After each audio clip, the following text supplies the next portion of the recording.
ไม่สุงค่ะเมื่อได้เป็นวันที่15เดือนธันวาคมที่2ปี2026ในตอนได้ข่าวสายหมอคอมมีข่าว3ตอนเดมาเปิ้นเผาค่ะออกตอนที่1ค่ะป้อยปางแขกจัดเฮ็ดคึกใหญ่ลงตีหวานให้ข่าวแทงตอนหนึ่งค่ะคนพี่ท่าเปิ้นเผามีก็ฮักเหย้าข่าวแทงตอนหนึ่งค่ะจ่ายตังจ่ายกินแขกกบกูเอากันในออนตั้งเปิ้นได้แต่ก็เฮาค่ะมาถ่อมด้วยข่าวโหในออนตั้งในค่ะป้อยปางแขกจัดเฮ็ดใหญ่ลงตีวานให้เนี่ยค่ะ เมื่อวันที่13เดือนธันวาคมที่2ปี2026ในมีข่าวเงาออกมาว่าป้อยปางแขกลูกจ้ายก้อที่3ของจอมซึกหลงปางฟ้าโคเปาหลงปาฏิเมศนจึงได้ตับซึกจึงได้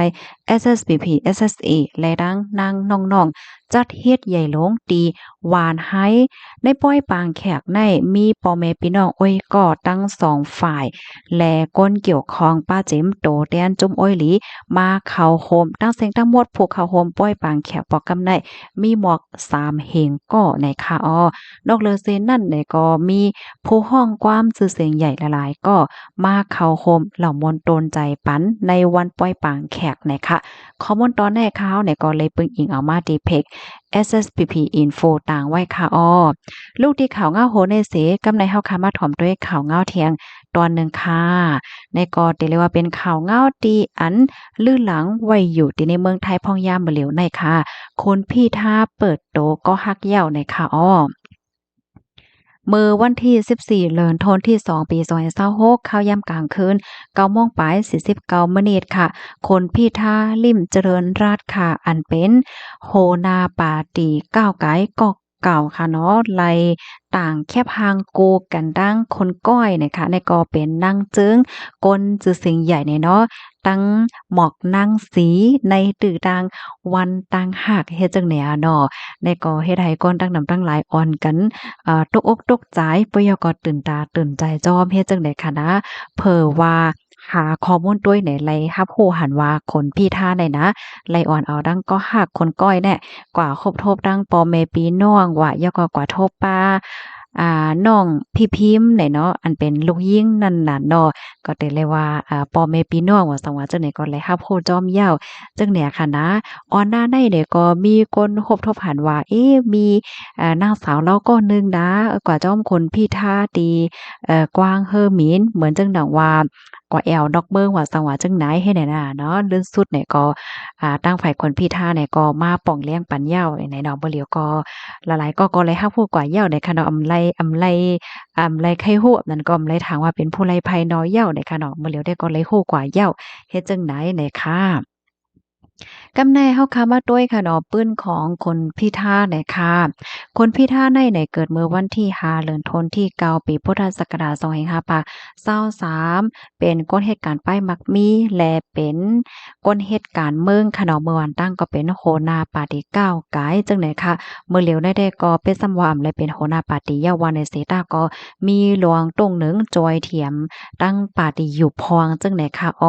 เพราะว่าเฮาคามาด้วยเพราะว่าจัดปานสุนโตในม่วนตั้งก็ยามแต่นาเฮิรนจอม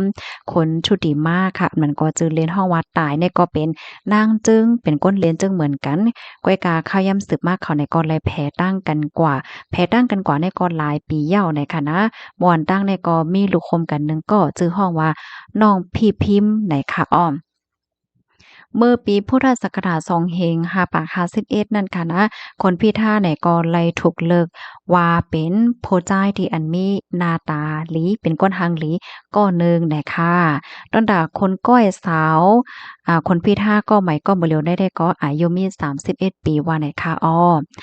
ค่ะข้อมูลในค่ะเลยปีมาที่ห้องการข่าวไทยรัฐออกไว้น่ะค่ะพี่น้องค่ะรับถามยาวหันถึงจึงหือ เพราะว่ารัฐก็เลยลองคนพี่ท่านเนี่ยจึงยุ่มยำว่าพี่น้องค่ะหลายก็เรียบเตยามยินจือยินเสียงปยก็เรียบเตติดตามอยู่ค่ะเนาะม่วนตั้งได้ก็แต่เลยว่ามาแห้งหนาค่ะเนาะสาวๆเขาห้านั่นก็หลายๆก็ค่ะเนาะก็ใครฮู้หน้านั้นค่ะนะว่าสาวคนพี่ท่าได้เป็นไผเนาะอุบซาก็เลยว่าอยู่เนาะเป็นก็ไหลนายได้ค่ะเนาะก็ใครฮู้หน้าย่อก็อันกันทางตั้งก็นั้นก็ไหนอยู่จังได๋เนาะมื้อได้เลยฮู้ลองแต่ยาวเฮ็ดได้ค่ะนะ กำในเฮาค่ะมาถ่อมด้วย ข่าวแถวโหนึ่งค่ะ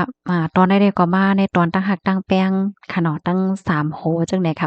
ป้อยปางแขกจ่ายตั้งจ่ายค่ะก้อยกะว่าอันหลีตกใจได้ก็อะโลโลเว้เงินผักค้ำผักลงได้ตานเงินเป็นหลาย10ล้านเลยค่ะเมื่อวันที่14เดือนธันวาคมที่2ปี2026ได้มีข่าวเงาออกมาว่านายมิกอายุเลย42ปีเป็นก้นตีเอิงบ้านปลื้อเจเว้งกระสังใจดอนบุรีรัมย์ค่ะเป็นเจ้าเหมาเนาะเจ้าสาวซ้ำชื่อห้องว่าป้องอายุไล37ปีเป็นก้นดีเจดอนนครศรีธรรมราชค่ะไลแต่นาเฮิรนกบโกกันจึงไหนค่ะก็เป็นเจ้าบ่าวรัดว่าป้อยปางแขกเขานั่นค่ะจัดเฮ็ดก่อนให้เป็นรองแต่ค่ะเขาจัดเฮ็ดป้อยปางแขกและป้อยขึ้นเฮิรนใหม่เนาะที่บุรีรัมย์จัดเฮ็ดกว่าเมื่อวันที่13เดือนธันวาคมที่2ปี2026ที่โป้นมาค่ะ ลองที่อันเปิ้นเตรียมต่างเปิ้นแพกว่าเนอออนไลน์บ่สังว่าจังไหนในเป็นรองแต่นะคะเงินฝากใน28ล้านค่ะมีคำอยู่1ปากหวาดปยกเสียงแทงตันเงินอยู่900,000วัตต์หรือเซนั่นก็ไล่จางอันเป็นจาดแซงเนาะไทยเขาที่ฮ้อหมอลำและจังเนี่ยค่ะบ้านเหล่ามนต์โตนใจปันตีในปางป้อยแทงเฮ็ดให้ค่ะอันเป็นเจ้าเหมาลาดในว่าไหว้หลังเสเฮียนเหี่ยวหยาเหย่าเนาะก็เลยก็เฮ็ดการโรงงานดีเจดอนฉะเชิงเทราเสียก็เลยรู้จักกันตั้งเจ้าสาวตั้งเฮิรนสีฟ้าเฟซนั่นน่ะเนาะไหว้นั้นเขานี่ก็ไล่ออกการเสพมาร่วมกันก่อตั้งคอมพานีค่ะร่วมกันก่อตั้งคอมพานีร่วมจัดปานจำกันจังได๋มาก็ถึง11ปีจังได๋ยาวเลยค่ะเมื่อพ้องดีเป็นก็ฮักก็แป้งกันอยู่นั่นเขาก็เฮียนฮู้ใจกันปยก็เข้าใจเก็บเงินเปิดอาเดก่อสร้างอนาคตมื้อหน้าเหมือนนงว่าก่อสร้างจัดปานว่าสังว่าจังไหนในนั้นขนาดเนาะไว้เหและเฮ็ดฮู้ใจกันมาเข้าตั้งหึงเหย้าในก็จังไดแต่ตัดสินใจแหวก็แต่นาเฮิรนกบกูเอากันในค่ะเจ้าเหมาลาเทียงว่าเมื่อพ้องที่เฮ็ดโ้ใจกันมาเข้าตั้งจำ11ปีนั่นไหนเขาในก็หันถึงว่าหันไลว่าก็บ่ฮักบ่แป้งกันอยู่จำกันแล้วก็มีตั้งเกี่ยวตั้งมวลตั้งซื้อนั่นค่ะน่ะกำนั้นแลค่ะให้กูฮักกูก็กูแน่ค่ะ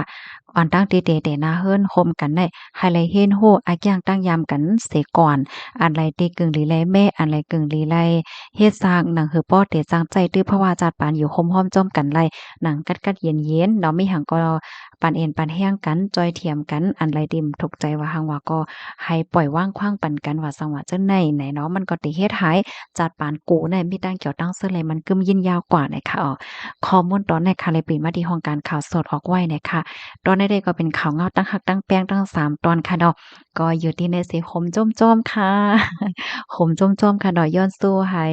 มีตั้งหักดีหลีตั้งหักดีมันกึมยืนยาวมีลูกเต็มหยังก็ มีลูกเต็มวานมีหลานเต็มเมืองกันเสยกำเลยค่ะย้อนสู้ปันค่ะน้อไว้สงค่ะ